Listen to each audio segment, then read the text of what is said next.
letting them use me. I don't know what truth is. My life isn't worth it anymore. Have any of you ever felt this way? Whether you relate to one or all of these statements, at some point in your life, maybe you've just felt worthless. What if I told you that the solution was something invaluable? That God wanted to show you the worth that you have in Him. And that value is greater than any other you'll find. My question for you today is, what are you worth? Which brings me to my first point. I keep letting them use me. Maybe you dress a certain way. You tell that joke. You post that picture. You act that way. Just to get the attention you crave. Whatever it is, you aren't being you. And that's a very hard habit to break. Let me read you a passage from Mark 12:15 through 17. In it, the Pharisees had some questions for Jesus. Is it right to pay the imperial tax to Caesar or not? Should we pay or shouldn't we? But Jesus knew their hypocrisy. Why are you trying to trap me, he asked. Bring me a denarius and let me look at it. They brought the coin and he asked them, whose image is this and whose inscription? Caesar's, they replied. Then Jesus said to them, give back to Caesar what is Caesar's, and to God what is God's. All right, but what does that have to do with anything? Taxes? I'm 15. The last thing I'm worried about is taxes. But let me ask you one question. What is inscribed on your coin? If we are truly living for God, then His name is written on us, and it shines through us in how we act.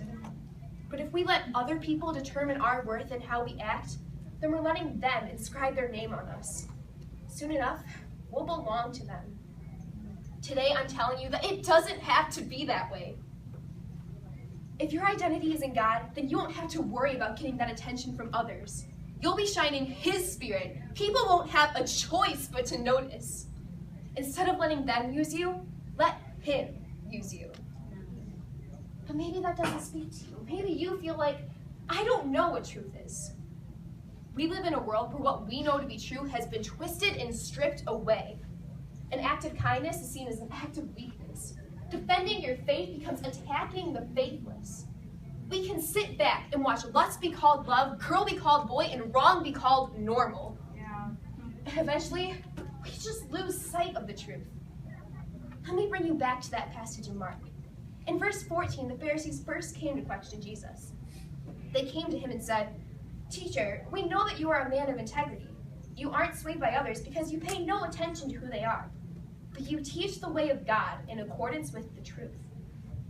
The Pharisees were trying to trap Jesus into their way of thinking with the taxes, but even they said it. Jesus had something that they could not argue with. He had truth, and we have that very same truth in us today. But the world is trying to trap us into this delusion that the Bible and the truth within it are ancient and irrelevant. When really, the truth that we find in God cannot be matched, and it will not fail us. No matter what the world says, as Christians, we have a greater reassurance. We know who truth is. But maybe you're still not sure. Maybe you feel like, my life isn't worth it anymore. This is for those of you who feel like you have no purpose. For those of you who wake up every day feeling like you can't handle living another.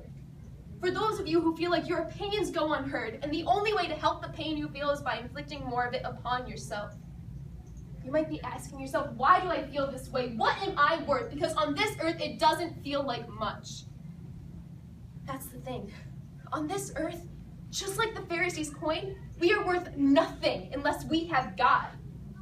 The Pharisees were so stuck in their thinking that they placed their value in the hands of the world, worrying about taxes and earthly issues. But Jesus flips the picture. He told them no, that we are to give to God what is God's.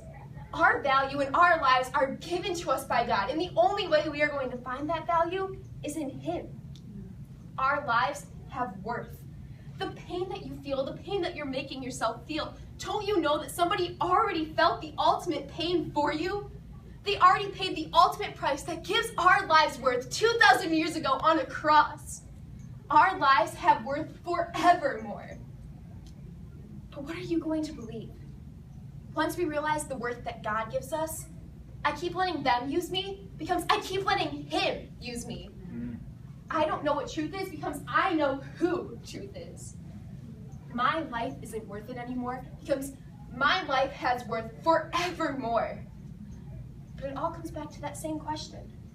What are you worth? What are you worth? More than anyone could ever tell you. What are you worth? Enough for a loving God to send his only son to die for you. That's what you're worth.